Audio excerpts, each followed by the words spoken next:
haría una pregunta. Para cambiar el mundo, habría que cambiar la Carta de las Naciones Unidas, porque, como se dijo aquí, las Naciones Unidas son neutrales en materia de democracia y de qué tipo de Estado integra el planeta Tierra. Es decir, no se pronuncia ni dice que uno es mejor que el otro, y la Segunda Guerra Mundial se ganó entre una alianza de Stalin con Churchill, y los que redactaron esa carta eran justamente los que participaron y que no hubieran aceptado otra carta que no fuera neutral en esa materia, porque estaban totalmente apartados con relación a ese tema.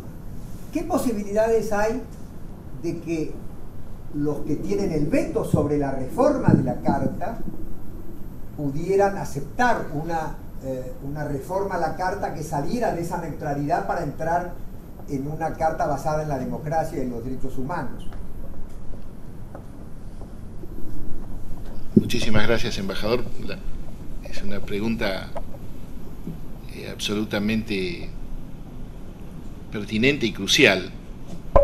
Mi tesis es que en los próximos 10 a 20 años, que es el horizonte en el que podemos hacer una estimación de la evolución del escenario internacional, y aún así, con las limitaciones de las ciencias sociales, que es difícil de prever exactamente lo que puede suceder, podemos prever que una controversia todavía fuerte respecto de la instauración de un nuevo paradigma.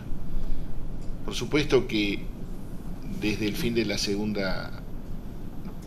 caída del muro de Berlín y el fin de la Guerra Fría, hemos asistido al surgimiento de nuevas instituciones como los tribunales penales internacionales, a un desarrollo creciente de declaraciones sobre el valor del sistema democrático, al desarrollo de cláusulas democráticas en muchos procesos de integración,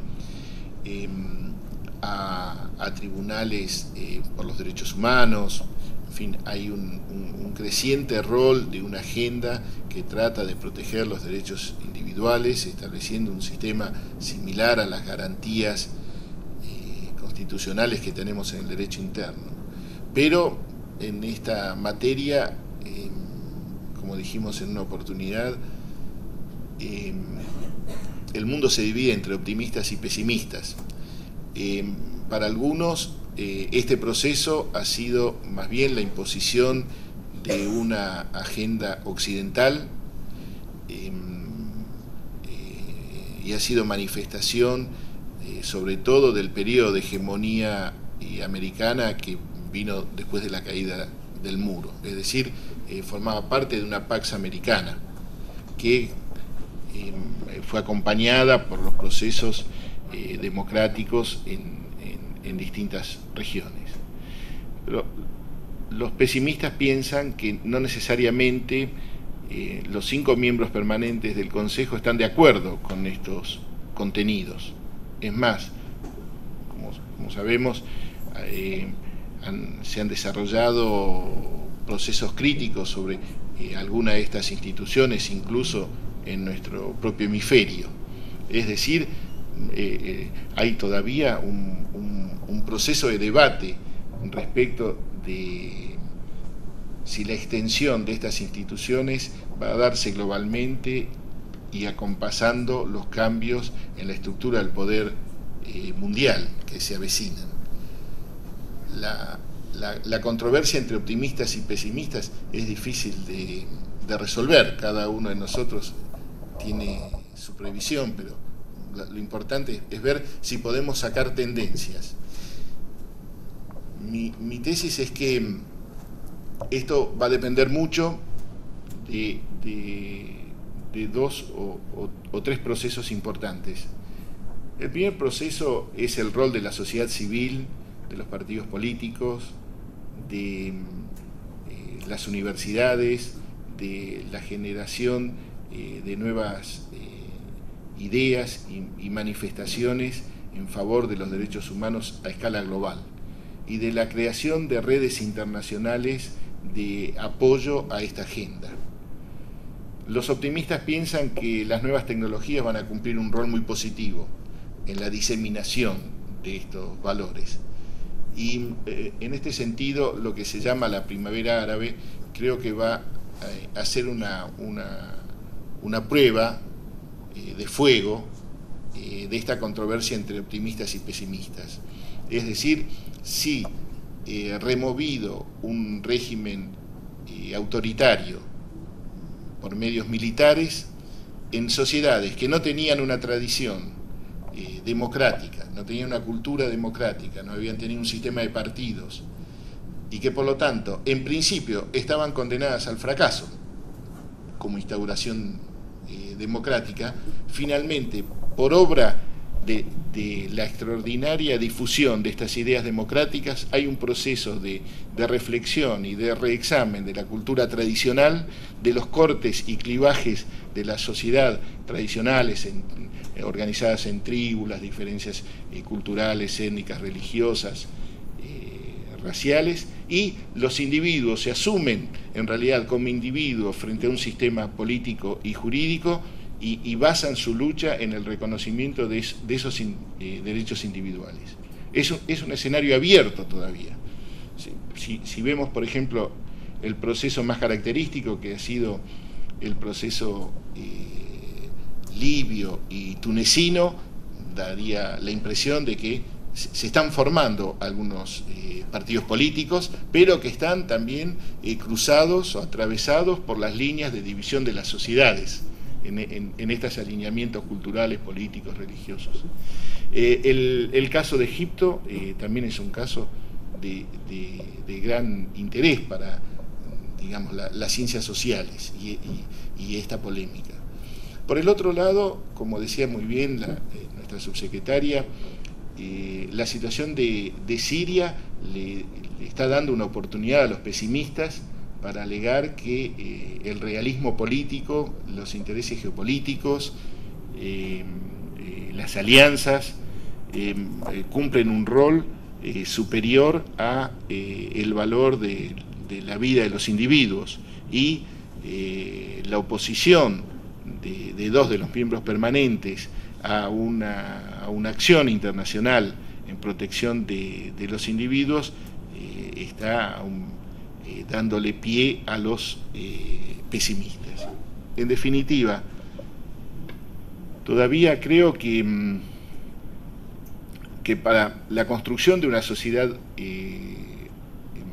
global basada en algo parecido a un sistema constitucional del derecho interno, donde los individuos tengan un sistema de garantías individuales y sociales, y haya un sistema internacional de protección establecido, todavía nos quedan muchos años, nos queda todavía una gran batalla política por cumplir, y ahí, como usted plantea muy bien, una manifestación de esta batalla va a ser el problema institucional. Si este nuevo paradigma que podemos pensar, tal vez en los próximos 20 a 50 años, pudiera triunfar, ¿qué forma institucional va a asumir? Si va a asumir la forma de una reforma de la Carta de Naciones Unidas, completando todo ese capítulo de derechos y garantías individuales que le faltaba, porque en el año 45 no pudo establecerse justamente por este desacuerdo entre dos sistemas radicalmente diferentes, o si va a nacer una nueva legalidad que va a estar basada en el cuestionamiento del rol ultraconservador de esos 5 miembros permanentes, que ya posiblemente no coincidan con la distribución del poder mundial en los próximos 20 años. Si el sistema de Naciones Unidas no logra adaptarse a los cambios políticos, sociales, ideológicos, culturales, y por el otro lado el sistema de veto de la Carta no se adapta tampoco a la nueva distribución del poder que está emergiendo y que posiblemente tendremos los próximos 20 años, puede ser que la Carta de Naciones de Naciones Unidas entre en una gran crisis y sea reemplazado por otro sistema. La gran pregunta, entonces, que tenemos que hacer, y a lo que tenemos que estar muy atentos, es al rol de las nuevas potencias emergentes y su posición respecto de esta agenda progresiva de los derechos humanos. Vemos, yo lo digo en el libro, vemos con preocupación distintos fenómenos como la aceptación de la negación del Holocausto. Vemos con preocupación que digamos, individuos que hablan de la desaparición de otros estados puedan ser recibidos y se les dé una prensa internacional, que regímenes que violan sistemáticamente los derechos humanos puedan tener todavía un lugar y un juego político en el escenario internacional. De modo que creo que para un país que tiene una agenda activa en materia de derechos humanos y garantías individuales como la Argentina, que es esencial a la constitución de la restauración democrática, debemos seguirlo con una gran atención y con una gran preocupación. Y ahí está el rol que la Argentina necesariamente tiene que cumplir, particularmente en América Latina, pero también a escala global, porque la Argentina tiene una tradición, tiene una larga historia en su política exterior, también de defensa de los derechos humanos, y nosotros tenemos que jugar nuestro rol, porque la región también está esperando que nosotros juguemos ese rol positivo para que la situación internacional evolucione en el sentido que queremos. No sé si logré explicar la pregunta. Una respuesta, además lamento haber provocado una respuesta tan larga. Muchísimas gracias por la pregunta y por la reflexión de respuesta. Por favor. De amenaza. Desde la postura más teórica tendría que concentrarse en el aspecto subjetivo de la amenaza, de cómo ciertos estados, más allá de las cuestiones objetivas, por razones de historia o de personalidad o tan solo de régimen político, entienden ciertos elementos como más amenazantes que otros. Entiendo que en su planteo el cambio de régimen genera también un cambio en la manera en que cada estado de algún modo ve, o el prisma con el cual uno administra los diferentes insumos que percibe en el contexto. Imagino que es así, pero quería preguntarle específicamente si no hay un riesgo en que la adopción de un determinado régimen político que sea más optimista en relación a sus relaciones bilaterales o multilaterales, termine pecando por defecto, tendiendo a desestimar ciertos elementos objetivos por una cuestión de un prisma, de una manera de pensar y de relacionarse que no capte en su correcta medida esos insumos de los cuales genera y termina tomando decisiones. Es otra gran pregunta.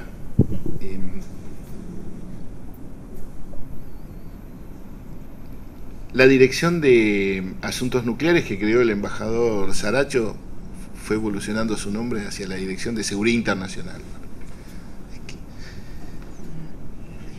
Y ha sido la propia reflexión interna desde la restauración democrática de todas estas cuestiones que antes estaban diseminadas en distintos escritorios de la Cancillería, pero que no tenían una reflexión unificada y conjunta.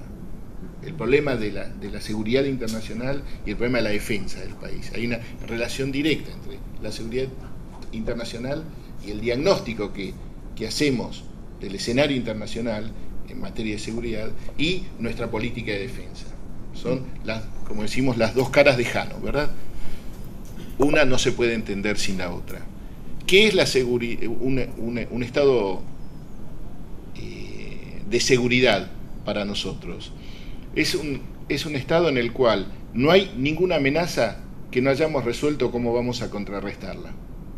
Un estado está en una condición segura cuando todas las amenazas que pueden ocurrir han sido evaluadas y se ha dotado de los medios para contrarrestarlas. Ahora, el gran problema que tiene la amenaza, como tú has señalado muy bien, es que la amenaza tiene mucho de percepción. ¿Cuánto hay de evaluación objetiva de la amenaza y cuánto hay de factores políticos en la evaluación de la amenaza? Y esto está también relacionado con el régimen político. En la medida en que existen mecanismos institucionalizados de una gran sofisticación para poder tener un diagnóstico acertado del escenario internacional, podremos tener una evaluación, entrecomillado, más objetiva de la naturaleza de las amenazas. Cuanto más se acerca la evaluación de la amenaza a las percepciones de un reducido grupo, y en el caso de regímenes autoritarios, posiblemente de la percepción de un solo individuo, o de un pequeño grupo de poder, pero que no está dotado de la capacidad sofisticada de análisis que hace falta en el escenario internacional hoy para tener un diagnóstico adecuado, la percepción de la amenaza puede ser, en ciertos casos, de una cercana a la irracionalidad, es decir, no prima una visión realista de costos, beneficios, oportunidades y riesgos, que es la manera tradicional, donde las grandes burocracias de los estados analizan el escenario internacional y el sistema de amenazas, sino que está basado más bien en percepciones de un grupo de individuos, percepciones que en muchos casos pueden estar enormemente equivocadas, ¿no? Como vimos, por ejemplo, ha sido el caso de la percepción que tuvo el régimen de Saddam Hussein. Hay una gran discusión en la literatura de los analistas de por qué cometió el grave error de subestimar la amenaza que representaba la respuesta de Estados Unidos y la coalición. O en el caso de Gaddafi, ¿verdad? ¿Por qué continúa la irracionalidad sabiendo que al final de ese camino estaba la respuesta militar de un grupo de países occidentales? O, como decía muy bien la subsecretaria, cuál es la irracionalidad del régimen sirio de tratar de continuar hasta el final, sabiendo que al final de ese camino lo que hay es la pérdida del poder. Pero ¿por qué esos grupos autoritarios tienen ese proceso interno de evaluación de la amenaza tan alejado de lo que es la realidad? Bueno, sobre esta percepción de la amenaza intervienen una enorme cantidad de factores, en los que, por supuesto, que las ideas políticas, religiosas, la formación y expertise de los cuadros políticos, las propias ambiciones personales, muchas veces la religión, o ciertas categorías ancestrales de análisis o afiliaciones sociales o personales pueden cumplir un rol muy grande. La tarea para un Estado democrático es tener una capacidad de diagnóstico sofisticada que trate, como decíamos, de tener la mayor cantidad de perspectivas incluidas, que trate de tener una visión desapasionada de lo que sucede en el escenario internacional y que pueda hacer una evaluación realista de cuáles son esas amenazas. Ahora, dicho todo esto,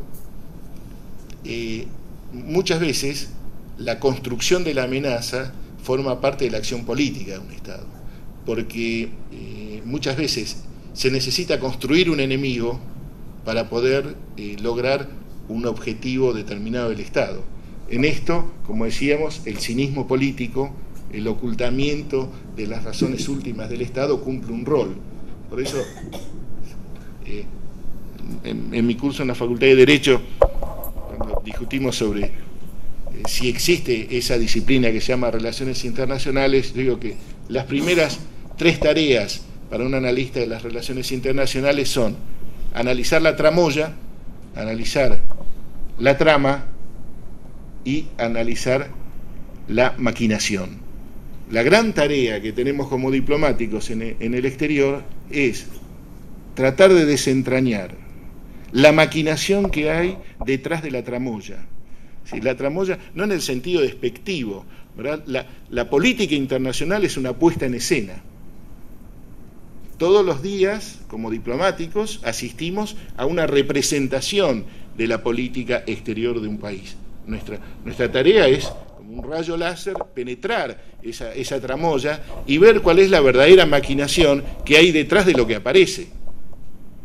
¿Verdad? Sí, nos sonreímos, ¿verdad? Y felicitamos firmando un tratado, y muchas veces firmamos ese tratado porque no nos queda otro remedio, pero si hubiera sido por nuestros verdaderos intereses, jamás lo hubiéramos firmado. Como hemos firmado, por ejemplo, muchos acuerdos de la deuda externa que nunca debiéramos haberlo firmado, y la mayoría no los quiso firmar, pero no nos quedaba otro remedio, ¿no? Como cuando se firmaron acuerdos que compromisos para pagar el 16% en dólares por la deuda, ¿verdad? Ningún gobierno razonable sabe que puede pagar el 16% de interés. Sin embargo, se firmaron y sonreímos y nos sacamos una foto. Detrás de esa tramoya había toda una maquinación de los señores que pensaban que le iban a poder extraer el 16% en dólares a un Estado alegremente.